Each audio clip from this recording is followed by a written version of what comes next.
Hello friends, and welcome into Cross My Heart Ministry. Gonna bake up a treat for you today. Today we're in the kitchen for Martha Monday, making red, white, and blue monster cookies. So this is sort of my patriotic spin on an old favorite. The great thing about making something that's red, white, and blue in the summer is you can start as early as Memorial Day. You can make it for Flag Day in June, the 4th of July in the month of July for our Independence Day celebration, and then all the way to September for Labor Day if you like. So I made up a batch early so you can see what they look like. And so come on in the kitchen with me and let me whip these up, and then you can download your own copy of the recipe. Great thing about monster cookies, in addition to being absolutely delicious, is that you can make them up and freeze them ahead of time and then bake them as needed. So here I've got my little cookie balls that I actually made the first batch yesterday, threw those in the freezer, and they make these little balls. I just took these out. They're kind of stuck together, and so even just sitting out for a couple minutes, they're coming apart, but they were all kind of connected together, and I sort of broke them up. So I have a little Ziploc bag here. So what I'm gonna do is this first batch, I'm gonna keep frozen. So after I froze them, just put some parchment paper on a cookie sheet, got them frozen, then I can just drop them into the bag. And then these are ready to go. I can pull them out and bake them as needed. I put them right in the oven, frozen, and they take a couple minutes longer than the recipe says if you are baking them frozen. I kind of like to do them that way. If you bake the monster cookies immediately after whipping up the dough, no matter how well you form them, they just seem to spread out too big. And I like a chewier cookie and a cookie that's a little softer in the middle. So I just didn't, they sort of spread together too much. And so this is the way that I like to do them. But sometimes we're in a rush. We like to make our cookies and then we have to get them on to wherever we're gonna go. So the great thing about these also is that because I'm using the M&Ms, you can make them seasonally and adapt them for Valentine's Day or for Christmas or Easter, and use whatever holiday M&Ms are available and make them very wonderful and seasonal. Or just use plain old M&Ms for any day of the week. Let me set these aside and I'll be right back. Okay, so let's go ahead and jump in and get started with our monster cookies. Now let me also preface this by saying that if you have some folks in your family or people that are at the barbecue you're taking these cookies to, or the celebration, or even a classroom or setting for children that may have some sort of particular allergy or be gluten-free, this is a recipe that is easily adapted. Because you look at all my ingredients that I have out here, you'll notice there is no flour. So this is a gluten-free recipe. You'll want to be sure that the candies that you choose or the chocolate chips are also manufactured in a plant that is gluten-free and separates their candy to make sure that it's not touched. But as long as that's covered, since there's no flour, it should be gluten-free. Now, oats are gluten-free. You can even take an extra precaution if you have a strong gluten-free need and buy gluten-free oats, but traditionally oats should be gluten-free. I guess the only problem would be if they are manufactured in a plant where they're not as careful keeping those things separated. Also, if you have a peanut allergy with a child in your family or someone in your family or what have you, you can substitute sunflower seed butter as a substitute for that. And then, of course, if you have dairy-free tendencies, you can find plant butters now, plant-based butter to use in your baking instead of just regular traditional cow's butter. So all these different things, and with people being so much more conscious of allergies these days, a lot of you, if that's you, you've probably already made some of those accommodations and are accustomed to making those trade-outs in the way that you cook. When I was finding my recipe for monster cookies, and as I often do, adapting a couple of recipes that I found to make my own, I read a little history that the way they even came about is someone in the pioneer days or early days of America was making a batch of cookies and realized they didn't have flour, and they were just looked on the pantry shelf, what can I use, dumped in the oats, turned out to be a winner, so there you go. Some folks even like to sort of process or grind up their oats into sort of a flour type base consistency to put into the cookies. But anyway, we're going to jump in and bake these today. I've got my KitchenAid mixer. Now you don't even have to use a mixer. You can mix these by hand if you like, and I have done that when I've been out of town and did not have my mixer available, but for today, I am using my handy dandy mixer.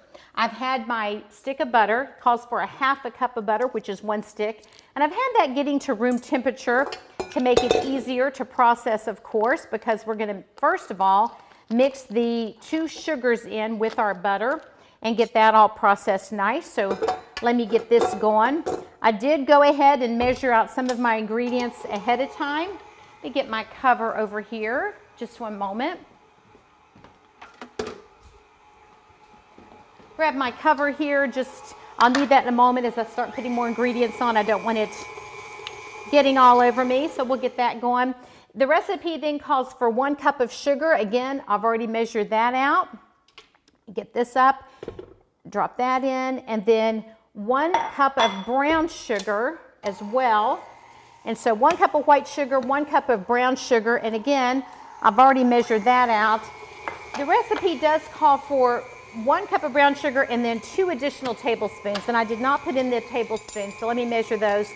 Using my heart-shaped spoons, you know I love to use these and talk about whatever we're baking. We want to make sure that we're putting in a little bit of love into all we do. So that's a reminder that whoever you're cooking or baking for, that you're also just sort of praying for them as you put it all together. And so when I use my heart-shaped spoons, that's just my reminder that I just want to pray for whoever in my family or whatever small group that I'm taking my cookies to, that I'm praying as I work. Okay, my white sugar's all mixed. Let's go ahead and dump in the brown sugar. 1 cup plus 2 tablespoons. Gonna get that all nice and going, mixed together well. And then we're gonna start with a few liquid ingredients. So we need 3 eggs, and see if I'm able to get these broken without getting a shell in. There's number 1. Use my butter paper to hold onto that. You can just see if I can drop this in while it's going. Egg number 1 without shells. Egg number 2 got a little shell. My friend Sandy taught me the trick of using the shell to sort of get out the little piece of shell that you see in there, and that usually works for me, but we'll see if I can get it. It does work a lot better, yes, than trying to use the spoon, I have found. So there's number 2, 1 more egg. There's a little piece of shell that went on the side, but I do see 1 more in there. Let me grab a hold of him. The reality is that with all the oats in there, if a little shell was in there, nobody would know the difference with all the other crunchies. So this is getting very, very smooth, all mixed together nicely. In fact, I'm going to turn that down just a little bit and let it just go to mixing speed. And the next thing to add is the peanut butter. Now, when I make a peanut butter sandwich, I'm just a Jif woman. I am loyal to Jif peanut butter. It's my go-to, but I just buy the store-brand stuff from Aldi when I'm going to do some baking.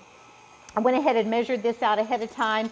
It calls for 2 cups of peanut butter. I'm going to just stop this for now. And the thing about measuring up peanut butter, very, very sticky. I decided not to have all that mess on my fingers because inevitably I make a big mess. But the thing about measuring it is when you use your measuring cup, if you'll rinse it with a little bit of water first, it does seem to be a little easier to get it out. And I did sort of mix this little bowl I was storing it in with a little bit of water first, hoping that would also make it easy to get out, but we shall see. So I'm just gonna go ahead and try to spoon all of this in and get all my peanut butter going. And it is coming out pretty easy thanks to putting the water in ahead of time. So just trying to keep from watching you see me make a mess on camera. So I get it all out here, and there we go. I just think it's a wonderful combination. Any recipe that includes peanut butter and chocolate is always a hit with me, and we're going to get there with the chocolate as we continue with our recipe. My recipe for monster cookies is in a link below, so you can follow that link and download your own copy to make these. After you watch me make them and see how easy they are, I'm sure you're going to want to make your own. The last liquid ingredient is a teaspoon of vanilla. I'm going to use a plain old teaspoon so I can keep my heart spoons ready for the other dry ingredients. So again, if you've watched me bake, you know, I always like to use the real vanilla. The imitation stuff I guess works, but I'm just partial again to the real vanilla. Let me get my eggshells out of the way. So there we go. We've got all of the liquid ingredients going, so I'm going to set that aside for now. And then we're going to go ahead and in a separate bowl combine all of our dry ingredients. It calls for 4.5 cups of oats. Now that's a lot of oats. I've had cookie recipes or bar cookie recipes before that use flour and oats, and so it's normally maybe 1 cup of oats, 3 cups of flour, 2 cups of flour, 1 cup of oats. So it may seem, you may be startled to see 4.5 cups of oats, but remember, it's also substituting for the flour in this recipe. So I measured out these last night to be ready for today, 4.5 cups of oats. So we've got that done. And then we're going to drop in 2 teaspoons of baking soda. So I got my little heart spoons here again. Do my 2 teaspoons, and I'm getting low on baking soda. It's one of the things you don't have to buy very often. It's easy to forget. But there is 1 teaspoon and another. And you want to get this really blended. If you don't get your baking soda really mixed in well, and there's just a little clump of it, that is the worst thing possible to bite into when you have a delicious cookie and then you get just a little clump of baking soda. So I always like to make sure that's mixed in well. And then it calls for just 1/4 teaspoon of salt. So not very much salt at all. Whoop, here's my salt. Get this measured off here and mix that in. By doing it in the bowl separately, it just makes sure that those little minuscule amounts, relatively speaking, of the soda and the salt get mixed thoroughly in here. So really, that's pretty much it. I'm going to blend these well with my mixer when I put in these dry ingredients. And then the last 2 things we add, and I don't use the mixer for that, I just sort of spoon that through the dough after this is all done. So let me go ahead. I'm going to just sort of drop this in on the side and let it mix in slowly.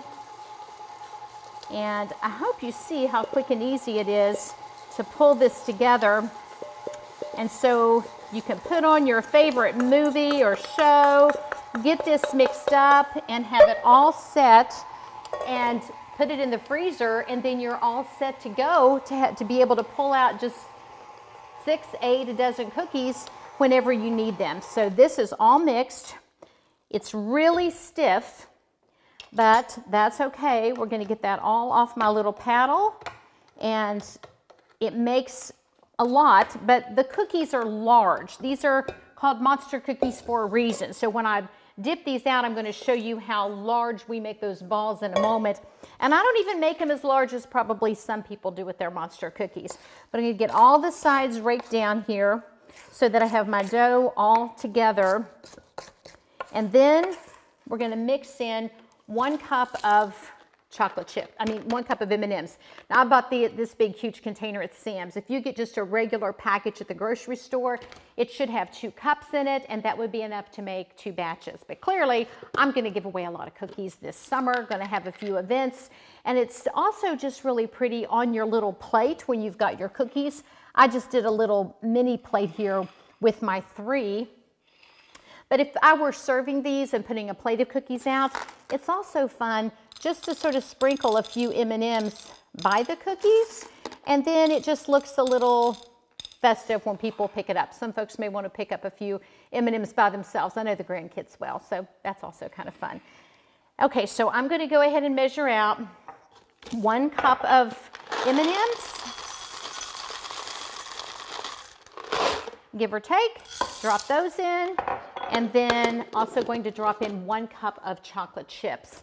I always keep my chocolate chips I'm going to bake with in the freezer, because I found that when I start mixing them in the warm dough that's gotten warm from the mixing or warm from the butter, they can sort of start to melt a little bit. So I like to have them hit the dough already nice and frozen so that they're going to sort of hang together a little better. So a cup of these. Then we're just going to mix this by hand rather than with the mixer. And again, it's going to make a lot. So what I'm going to do is get my parchment paper, as you saw before with the cookies that I froze. Let me grab this over here.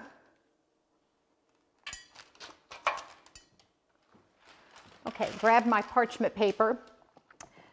I don't have to get another piece of parchment paper. I can just reuse, they're just gonna freeze on here. I'm not even gonna bake them on here. But so after I get everything mixed in, I've tried a couple of different things. I have used just a spoon and gotten a big lump and sort of shaped it with my fingers. If you don't have a large cookie scoop, I forgot I actually had this and found it in the back of my drawer. You can use a 1/4 cup measuring spoon and just sort of get a big heaping amount, and then use a spatula and sort of, if you want to try to keep your fingers from getting all messy, and just sort of shape it like that. So that works. Or if you've got a great big cookie scoop, it's almost like an ice cream scoop, you can sort of do it that way and then drop it on there. So whatever you do, but you just want to have a great big cookie ball. And if I'm going to freeze them, I also just put them close together so that I can get as many on here as possible. And when I do one whole batch, it will fill up the whole tray with cookies in little cookie balls to freeze.